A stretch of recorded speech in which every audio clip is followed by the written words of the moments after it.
अस्सलामु अलैकुम वरहमतुल्लाहि वबरकातुहू।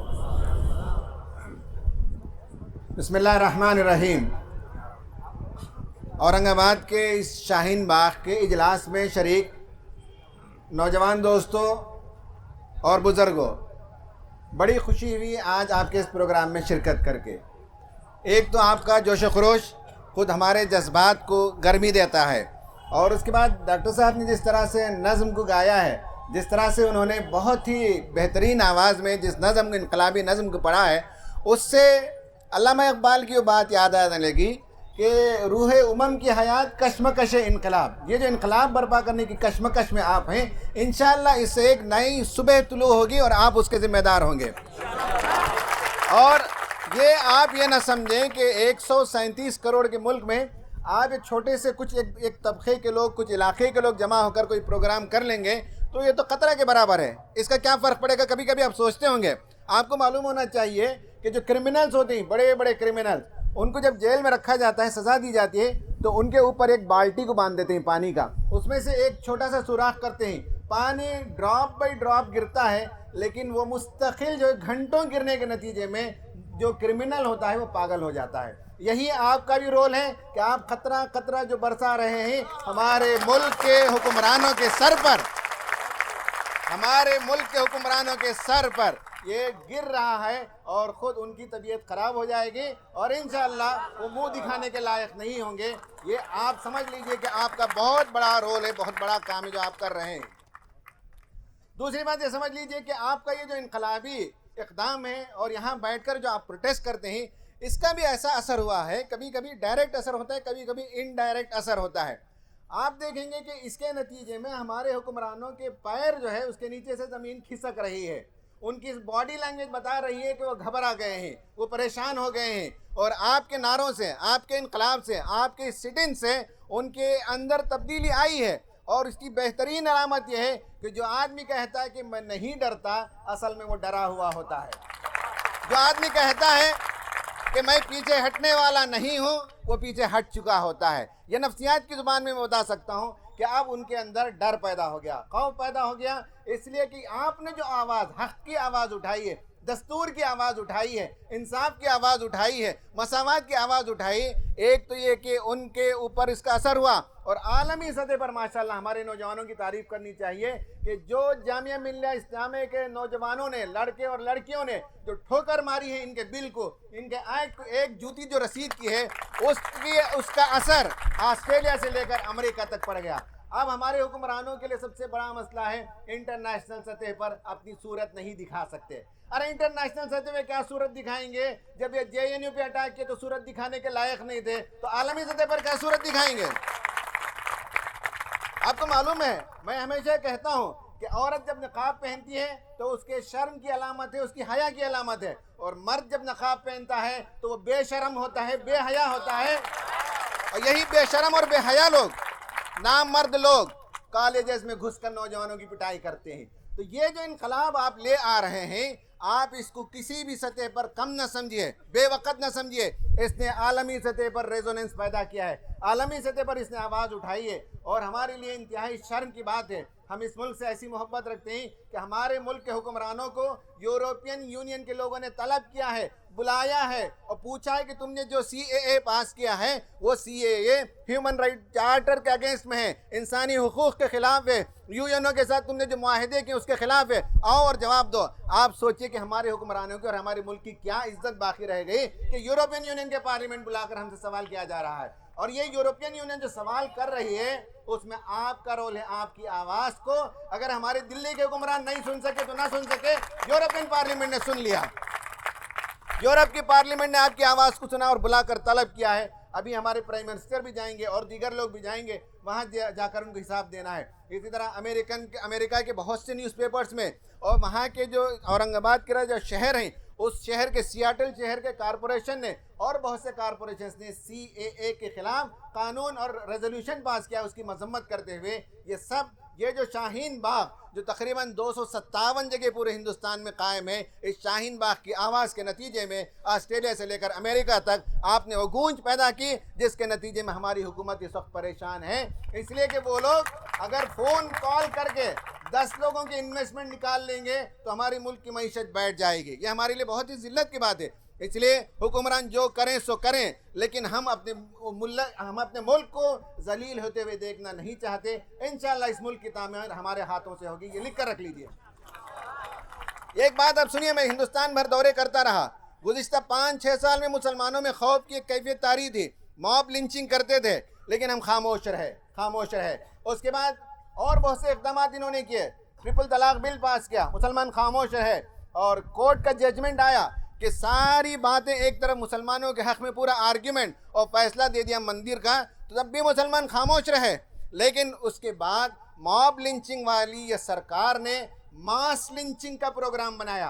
फर्दन नहीं मारेंगे, पूरी कौम की डिटेंशन सेंटर में ले जाकर मारेंगे। जब उन्होंने मंसूबा बनाया तो हमारे मुस्लिम नौजवान उठकर खड़े हो गए और ऐसा हंगामा बर्पा कर दिया कि अब ये मॉब लिंचिंग भी नहीं कर सकते, आप देखेंगे कि इसके बाद अगर कहीं मॉब लिंचिंग होगी तो हमारी औरतें होंगी, उस पुलिस स्टेशन को घेराव कर लेंगे, वहाँ मुतालिबा करेंगे। अब इनके पास मास लिंचिंग तो दूर की बात, ग्रुप लिंचिंग तो दूर की बात, कौमों की लिंचिंग तो दूर की बात, अफराद की भी लिंचिंग करने के इनके अंदर हिम्मत नहीं होगी। इसलिए कि मुसलमान नौजवान जाग उठा है। ये बात लिख लीजिए कि हिंदुस्तान में ये एक नया इनकलाब आएगा।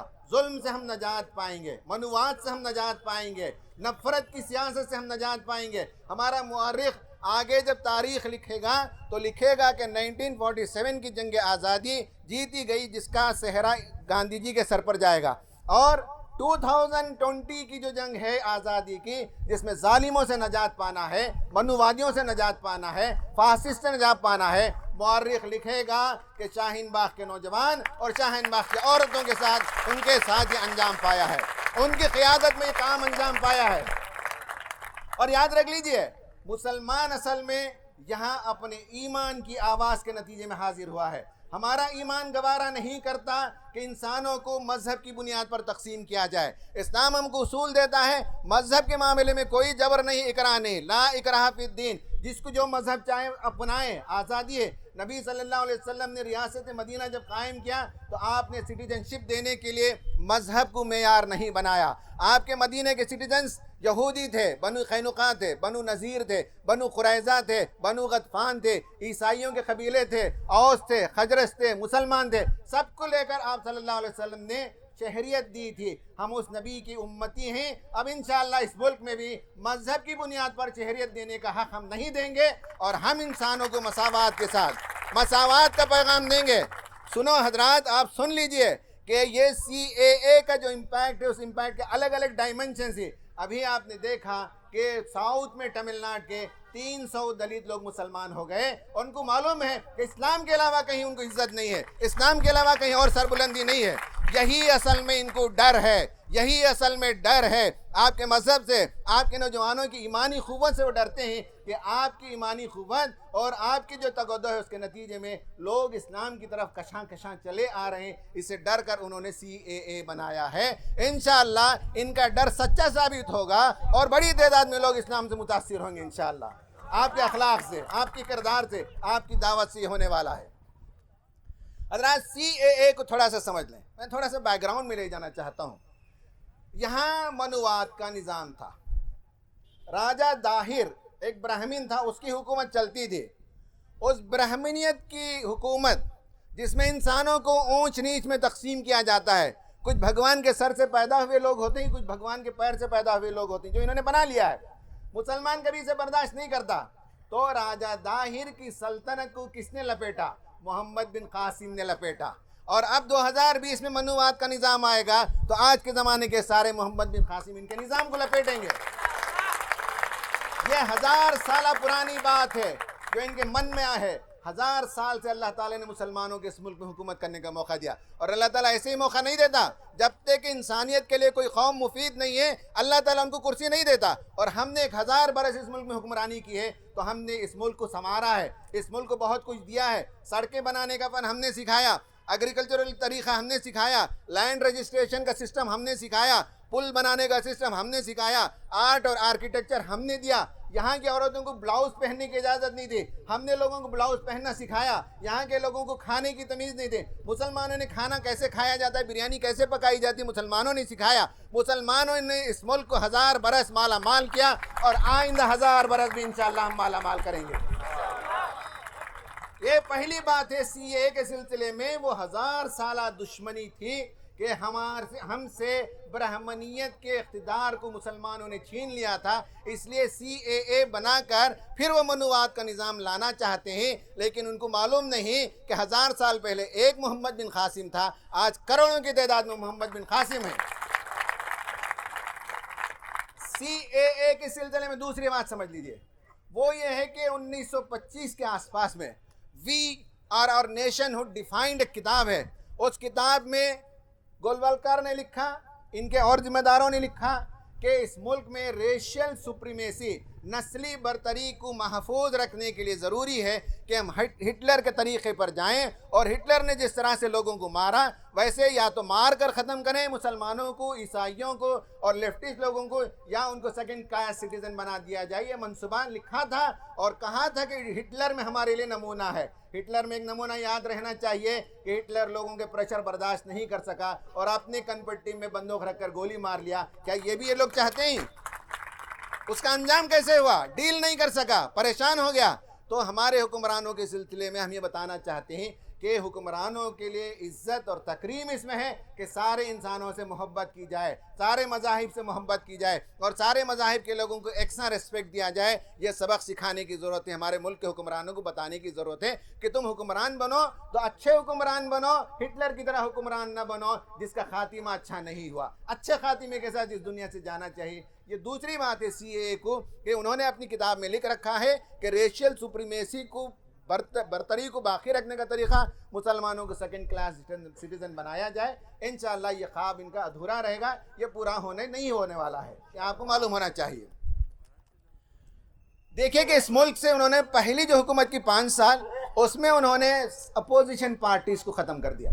मालूम है आपको, उन्होंने सारे डेमोक्रेटिक इंस्टीट्यूशन को ख़त्म कर दिया, खा वो RBI हो, खा वो प्लानिंग कमीशन हो, खा वो जजेस को अपॉइंट करने का तरीक़ा हो। जमहूरियत को उन्होंने ख़त्म कर दिया और इन्होंने अपोजिशन को ख़त्म कर दिया। लेकिन ये इनको पता नहीं हुआ कि अब अपोजिशन किसी पार्टी से होने वाली नहीं है, अब अपोजिशन उसी उम्मत से उठने वाली है जिस उम्मत को ये जो है सेकंड क्लास सिटीजन बनाना चाह रहे थे, वही उसके लिए जो है अपोजिशन बन गई। हमारे नौजवान कैंपसेस में माशाअल्लाह सबसे पहले अलीगढ़ वालों ने, फिर जामिया मिलिया इस्लामिया वालों ने कुर्बानी दी और मुकाबला के पुलिस का, और उसके बाद जवाहरलाल नेहरू यूनिवर्सिटी, उसके बाद धीरे धीरे कितने यूनिवर्सिटी कितने स्कूल पर ये निशाना बना रहे हैं। इसलिए इनको मालूम है कि अब बड़ों से मुकाबला नहीं होगा, अब नौजवानों से मुकाबला होगा। इसलिए जो है वो बोखलाहट में डंडा बरसाना चाहते हैं। लेकिन याद रखिए कि इन डंडों से दबने वाले मुसलमान नहीं हैं। इनको चैलेंज करेंगे, इनको कानून के कटहरे में खड़ा करेंगे, इनसे सवाल किया जाएगा। तो माशाअल्लाह से नौजवानों ने ये बहुत हिम्मत दिखाई है। अब इस प्रोटेस्ट को हम जारी रखेंगे, कब तक जारी रखेंगे? एक सवाल है। इस प्रोटेस्ट को जारी कब तक रखेंगे? जब तक कि CAA वापस न ले लिया जाए।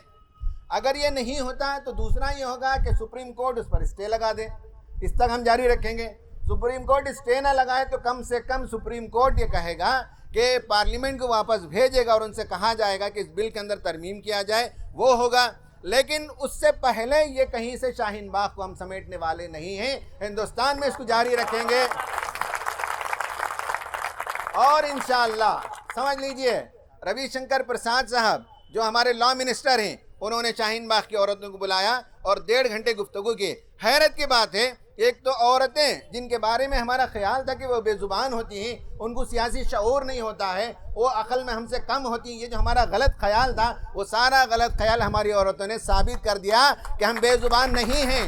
हम जुबान रखते हैं अपने मुंह के अंदर, हम अकल रखते हैं। जिस तरह से शाहीन बाग की औरतें पुलिस से बात करती हैं, मीडिया से बात करती हैं और क्राउड को मैनेज करती हैं, फाइनेंस को मैनेज करती हैं, खाना खिलाने को मैनेज करती हैं, ट्रैफिक को मैनेज करती हैं। माशाअल्लाह हमारी औरतों को इस्लाम ने जो क़ुव्वत दी, आज उसका इजहार हो रहा है। तो इन औरतों को बुलाया गया, इनको बुलाकर बात हुई। 1 घंटे 40 मिनट की गुफ्तगू हुई। उसमें 2 तबके के लोग थे, एक तो मौलवी लोग भी थे कुछ, और कुछ औरतें थीं। तो बहुत ही खूबसूरती के साथ हमारे लॉ मिनिस्टर से बात करने की सलाहियत शाहीन बाग की औरतों में पाई जाती है। दूसरी बात यह है कि अब होम मिनिस्टर भी ये मानने लगे कि देश के गद्दारों को गोली मारो सालों को, ये महंगा पड़ा उनके लिए। ये गोया कि रियलाइजेशन करना ये अल्लाह ताला की तौफीक से हुआ, आपकी दुआओं से हुआ, आपके प्रेशर से हुआ कि अब हमारा होम मिनिस्टर जो 1 इंच पीछे नहीं हटेगा ऐलान करता था, अब वो कहने पर मजबूर हो गया कि साहब हमारी गलत पॉलिसी की वजह से सब कुछ हो गया। ये माशाल्लाह ये इम्पैक्ट है। आप अपने इस मुहिम को, आप अपने इस एहतिजाज को, आप अपने इस प्रोटेस्ट को कम ना समझे, बहुत ज़बरदस्त इम्पैक्ट पैदा करता है। सुप्रीम कोर्ट ने 3 लोगों की कमेटी बनाई और आज जाकर उन्होंने शाहीन बाग की औरतों से मुलाकात की और बात की। क्या कोई ये कम आपके लिए एजाज़ है कि आपकी औरतों से बात करने के लिए सुप्रीम कोर्ट लोगों को भेजता है, हुकूमत लोगों को भेजती है? इससे बड़ी सआदत और क्या है? इससे बड़ा मुकाम क्या है? ये माशाल्लाह आपने इम्पैक्ट क्रिएट किया है। इसमें बहुत बड़ी खूबी है मुस्लिम नौजवानों की। वो ये है कि इस पूरे प्रोटेस्ट को उन्होंने मुस्लिम प्रोटेस्ट नहीं बनाया। उनकी ज़ुबान जो है वो मुस्लिम प्रोटेस्ट की ज़ुबान नहीं रही, उनकी ज़ुबान इंसानियत की ज़ुबान रही, उनकी ज़ुबान मुल्क की तामीर की ज़ुबान रही, दस्तूर की ज़ुबान रही, कंस्ट्रक्टिव बातें करते रहें। हालांकि प्रोवोक किया गया, गोली मारने के लिए कोशिश की गई, पाकिस्तान जिंदाबाद के नारेबाज लोगों ने, शरीर लोगों ने किए, वो अपने शरीर लोगों को भेजते हैं, शरारत पसंद लोगों को, लेकिन मुसलमान प्रोवोक नहीं हुआ और बहुत ही कूल इस मामले को डील कर रहा है। सारी दुनिया में इसकी सताइश हो रही है कि मुसलमान नॉन वायलेंट पहले भी था और आज भी नॉन वायलेंस के तरीके से वो एहतिजाज कर रहा है। ये आपने रजिस्टर कराया है, आपने रजिस्टर कराया दुनिया की मेमोरी में, दुनिया की याददाश्त में आपने लगा दिया कि इस्लाम जो चाहता है उसकी तर्जुमानी हमारे मुस्लिम नौजवान करते हैं। अमलन हमारी ज़िंदगी में बहुत सी खामियां रही हैं, नमाजों की पाबंदियां नहीं रही, गालम गलोच करते रहिए सब कुछ, लेकिन अल्लाह ताला ने CAA के सदक़े से हमारे नौजवानों के ईमान को ताज़ा कर दिया, उनके अखलाक और किरदार को ताज़ा कर दिया।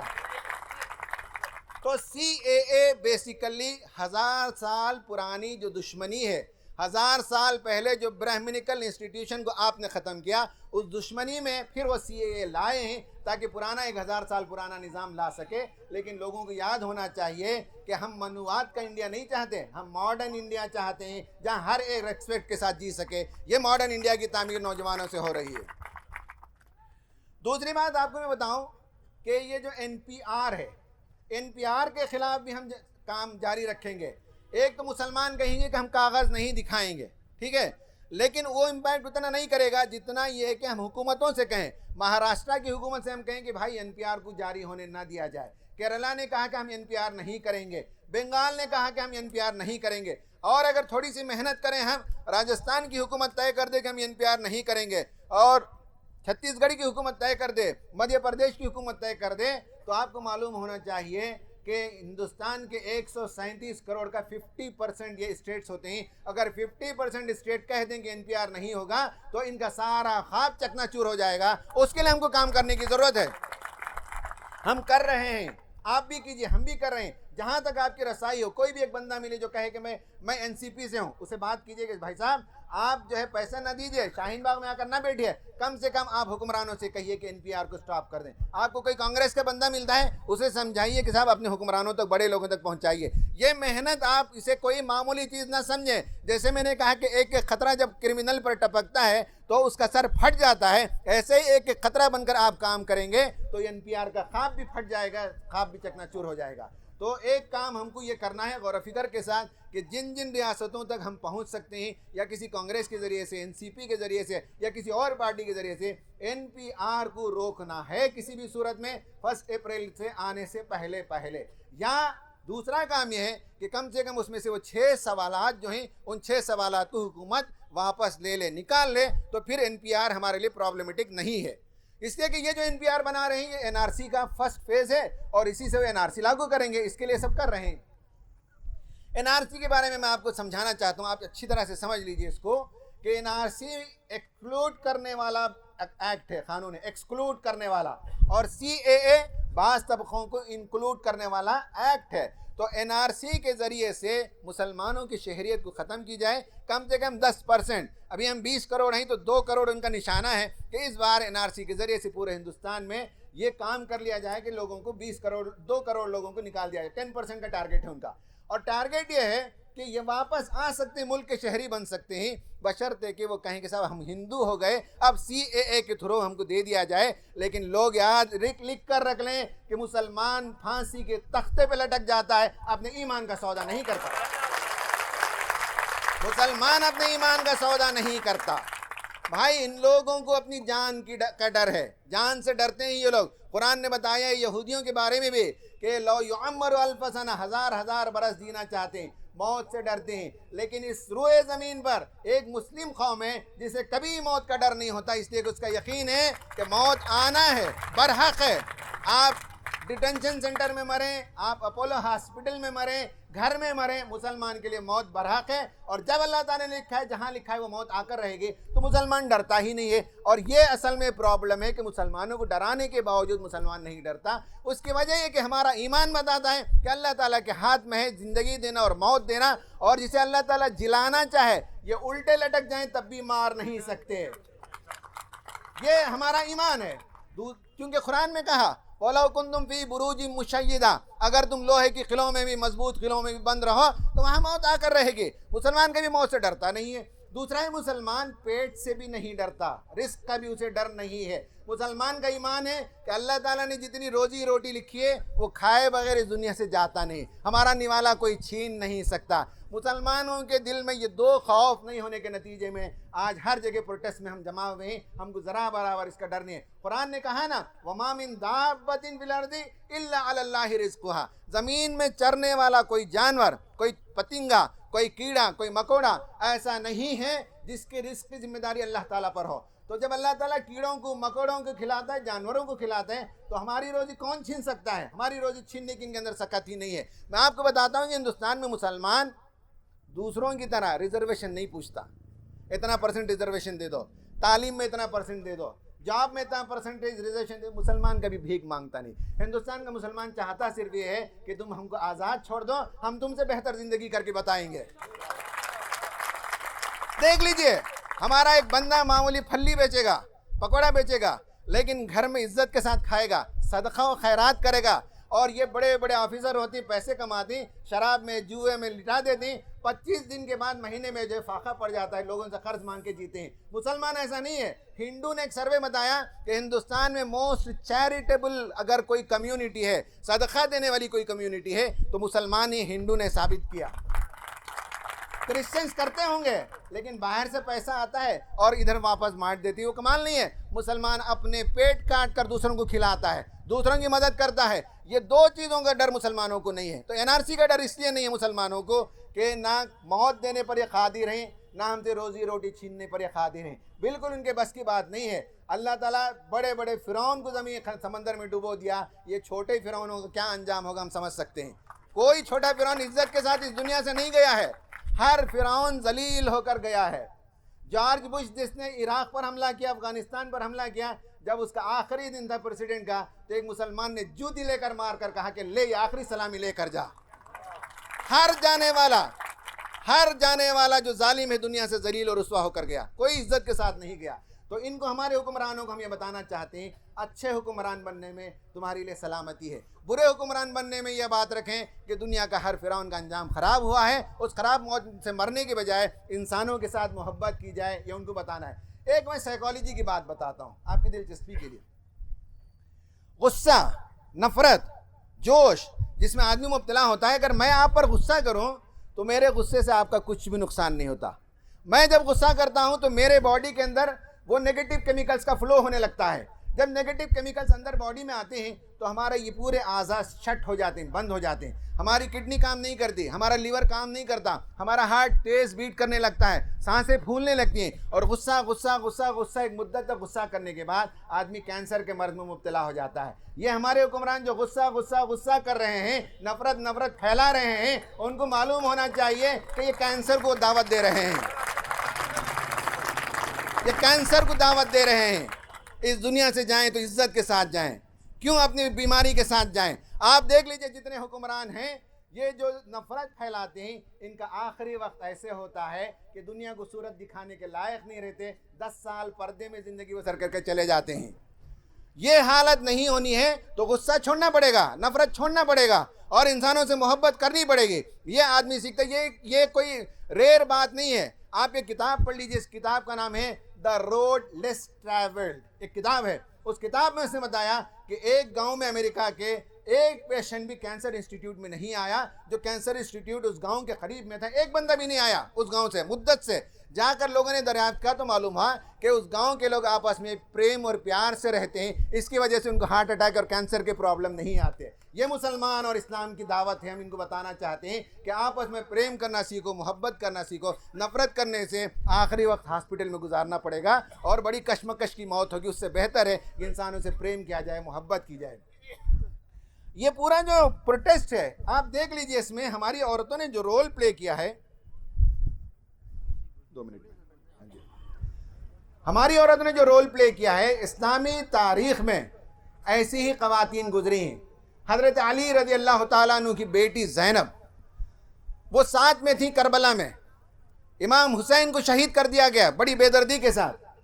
उनके और मर्दों को ख़त्म कर दिया गया। औरतों को जंजीर पहनाकर अरेस्ट करके, बच्चों को अरेस्ट करके ले जाकर यजीद के पास पहुंचाया गया। आप पढ़ लीजिए तारीख में, यजीद के दरबार में खड़े होकर बीबी ज़ैनब ने जिस तरह जोशीली तकरीर की और शानदार तकरीर की, यहाँ तक कि यजीद घुटने टेकने पर मजबूर हो गया। और उसके मुशीरों ने कहा यजीद को कि यह औरत जो है बहुत ज़बरदस्त क़ियादत वाली औरत है, इसकी बात में वज़न है। आपके लिए भला यही है कि इन औरतों को और हुसैन के ख़ानदान वालों को आज़ाद कर दिया जाए। ये ज़ैनब ने यजीद के दरबार में जो गुफ्तगू की, हमारी शाहीन बाग की औरतें यही ज़ैनब हैं। और वक्त का यजीद घुटने टेकेगा, वक्त का यजीद घुटने टेकने पर मजबूर होगा इंशाअल्लाह। ये हमारी ख़वातीन की ये तारीख़ है हमारी। हम ऐसी कौम से ताल्लुक़ रखते हैं जिसके मर्द तो मर्द, औरतें भी बड़ी शुजाअत वाली थी, औरतें भी बड़ी हिम्मत वाली थी। उस कौम से हम ताल्लुक़ रखते हैं, मालूम होना चाहिए लोगों को।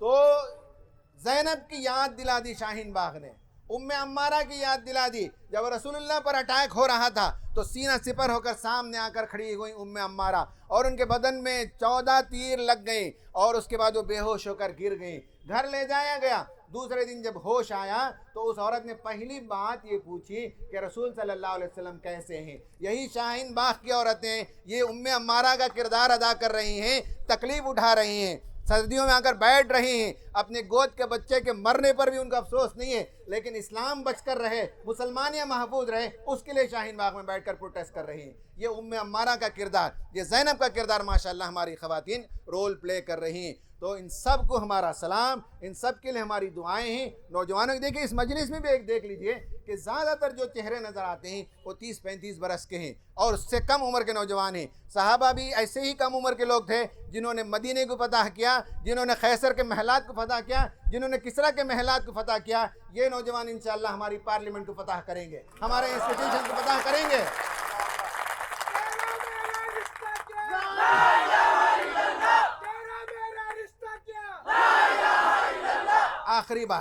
आखिरी बात, शाहीन से इनको चिढ़ है। कव्वे को शाहीन पसंद नहीं है। कव्वा जो है वो पस्त जानवर है, वो मुर्दा खाने वाला जानवर है। वो चोरी करके उठा कर ले जाना, विंडो में आएगा और आप रोटी रखी हो तो चुरा कर ले चला जाएगा। कव्वे की ये ज़िंदगी है इन लोगों की, और आपकी ज़िंदगी शाहीन की है। शाहीन बाग वो शाहीन है। सबसे पहले जिस लड़के को मारा पुलिस ने, और ये 2 लड़कियों की वो तस्वीर है ना, ऐसा रोक रही है पुलिस को रोक रही है। हाँ उस साइड है वो, है ना, वो नीचे कौन है? शाहीन है वो लड़का जो नीचे है। उस शाहीन को लड़कियों ने प्रोटेक्ट किया। पहला अटैक शाहीन लड़के पर हुआ, दूसरा अटैक शाहीन बागों पर हुआ, कितने बाग हैं, और तीसरा अटैक शाहीन स्कूल पर हुआ जो बीदर में है। शाहीन बाग तेरे जज्बे को अस्सलाम अस्सलाम, शाहीन बाग तेरे जज्बे को अस्सलाम अस्सलाम। वो हिटलर चाल चलेगा, वो हिटलर की मौत करेगा, हिटलर चाल चलेगा, वो हिटलर की मौत करेगा। भाई बहुत अच्छे नारे आपने इजाद कर लिए हैं माशाअल्लाह। नया है आपका ये, आपने कॉपी नहीं किया कहीं से, क्योंकि आप शाहीन हैं ना, इसलिए बुलंद सिफत है आपकी।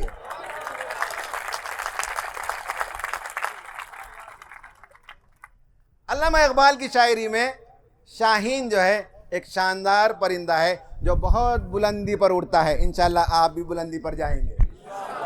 शाहीन वो परिंदा है जिसकी निगाह बहुत तेज है और दूर तक होती है। इमाम अल्लामा इकबाल की नज़र में शाहीन दूर रस निगाह रखने वाला है। और आज की जो बैठक है, दूर रस हिंदुस्तान की तब्दीली लाएगी, इनकलाब आएगा, ये शाहीन है।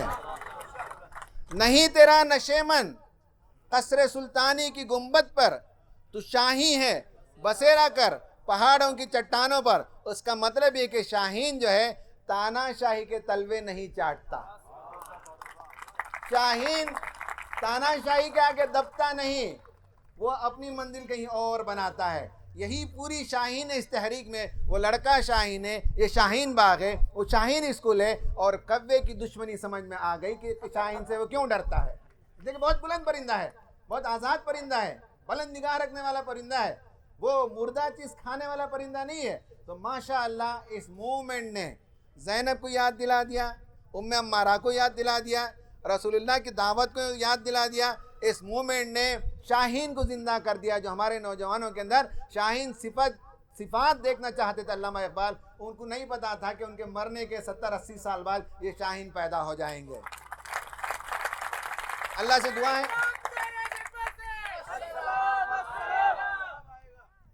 बहुत अच्छा लगा, बड़ी खुशी हुई आप लोगों से मिलकर, और मेरा भी जज्बा बहुत जवां हुआ। और इंशाअल्लाह इस मुल्क को हम दिशा देंगे, इस मुल्क को हम रुख देंगे, इस मुल्क की हम तामीर करेंगे। इस मुल्क में हिंदू मुसलमान के फ़िरक़े को ख़त्म करेंगे, तफरीक़ को ख़त्म करेंगे और सारे इंसानों को मिलाकर रखेंगे। खुदा का आखिरी पैगाम के हम अमीन हैं। खुदा का आखिरी पैगाम बंदगान खुदा तक हम इंशाअल्लाह पहुँचाएँगे। आमीन व आखिर दावाना अनिल हम्दुलिल्लाहि रब्बिल आलमीन।